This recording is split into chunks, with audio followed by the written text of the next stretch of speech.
Welcome once again. I'm Lorna Hollinger from the Australian Tapping Institute. If I have not met you yet, lovely, lovely to meet you. So today we are talking about how to release emotional baggage and how to live a life of, more fulfillment, more freedom, more, what's the word? Just a calmer, healthier, happier life. So let's talk about emotional baggage. So it's a term that gets bandied around now. I'm a single woman, so I do date men from time to time.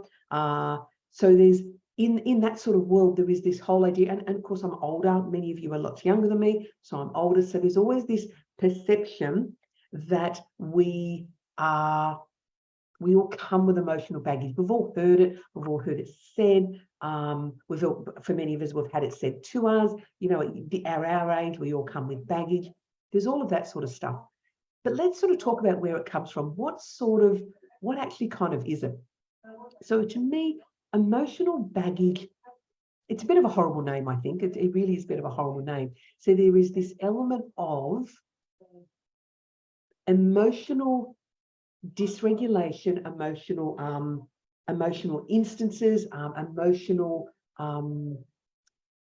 things that have impacted us throughout our life that just continue to come at us and continue to impact us today. And it may be a trigger from a past relationship. It may be a trigger from a relationship with a family member or a parent or something of that nature.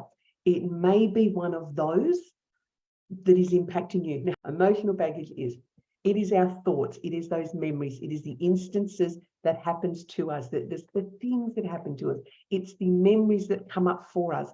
But what it also is, it's the story we tell ourselves about what just went on. It's the story that we tell ourselves about something that's just happened. It's the story that we add onto and we keep hold of, and we just keep replaying, that has this what's referred to as emotional baggage. Now, is baggage the right word?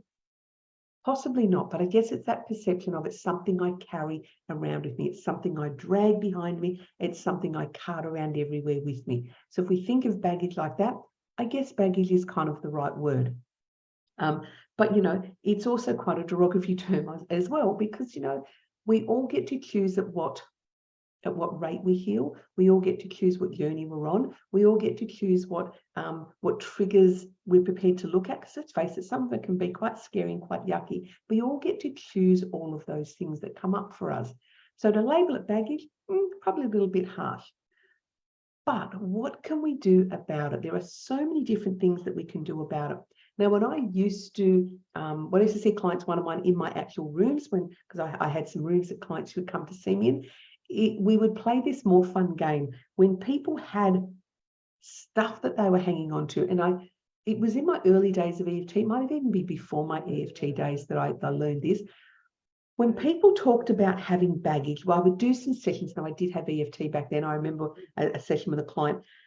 Her perception of what she had going on and the stuff she had happening for her was literally, she could see it like a backpack.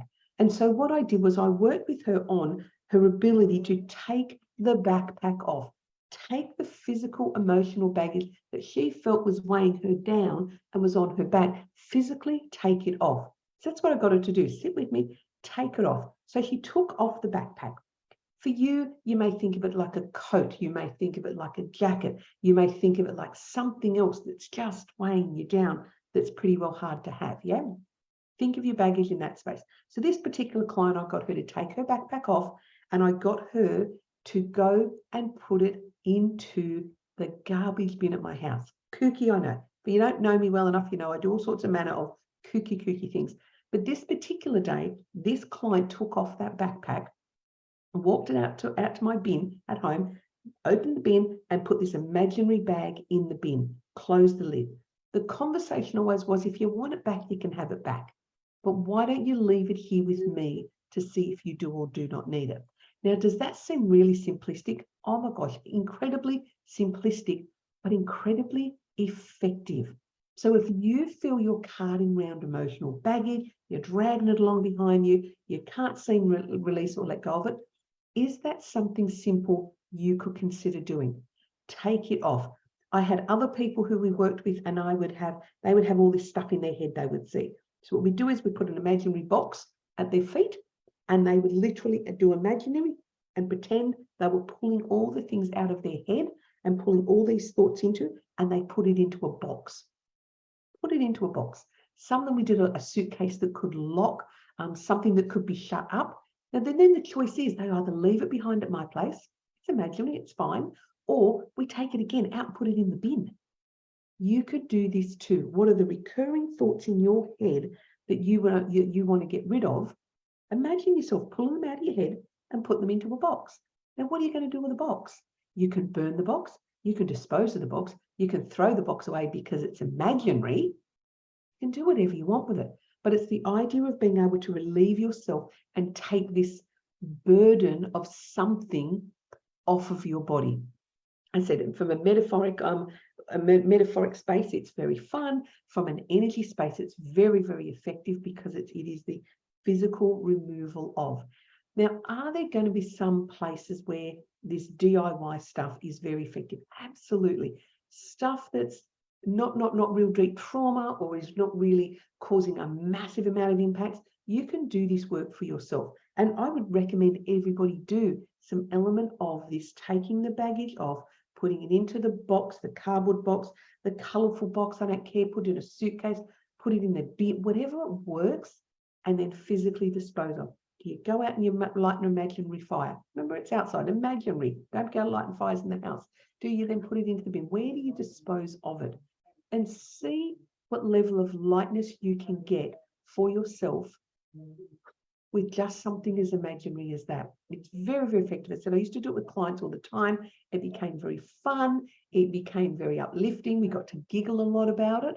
But they also reported back that the feeling of not being quite so weighed down was pretty awesome, pretty amazing. All right, so there's some easy ways. Now, if you find there's some stuff and you just cannot get past it, you just can't get over it, you could do a number of things with that. You know, I'm the advocate of tapping.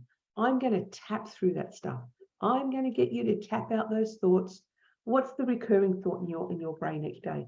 Whatever that recurring thought is, you can just simply repeat the thought. I don't know, what is it? I don't feel good enough. I think I'm hopeless. I really think I'm hopeless. I just really think I'm hopeless. And just tap on it. I really think I'm hopeless. My recurring thought is I think I'm hopeless. The thing I say most to myself is I am hopeless. And just tap it through. Maybe 3-4 minutes, not very long, and just then sit back with your body. Notice we haven't gone any deeper than that's just my recurring thought. What is that one thought? Stick to one. Stick to one. Stick to one today. A couple of minutes, 3 or 4 minutes. See how you feel. Does the recurring thought come up as much during the rest of the day or not? If it does, tomorrow, sit another couple of minutes. Okay, what is that recurring thought? Repeat it. I think that I'm hopeless. I feel that I'm hopeless. I feel that I'm hopeless. And then you might get to a stage where you go, I actually don't think I feel as hopeless as I thought I felt. I don't really feel quite so helpless. Oh, I don't feel as hopeless at all. And it will start to shift. A couple of minutes. Okay, no longer the recurring thought is hopeless. Awesome. What is another recurring thought that you have? And focus on that one. I said 3 to 4 minutes a day. That's all it takes. 5 at the most. You don't need to make this so hard for yourself. Couple of minutes a day. Sit and do some tapping. What is another record? I don't think I'm good enough. I just don't think I'm good enough. I just don't think I'm good at anything I do. I just don't think I'm good enough. It worries me I don't think I'm good enough because everything I try to do messes up, and I just believe I'm just not good enough. And that's all I believe, that I'm just not good enough. Just do those things.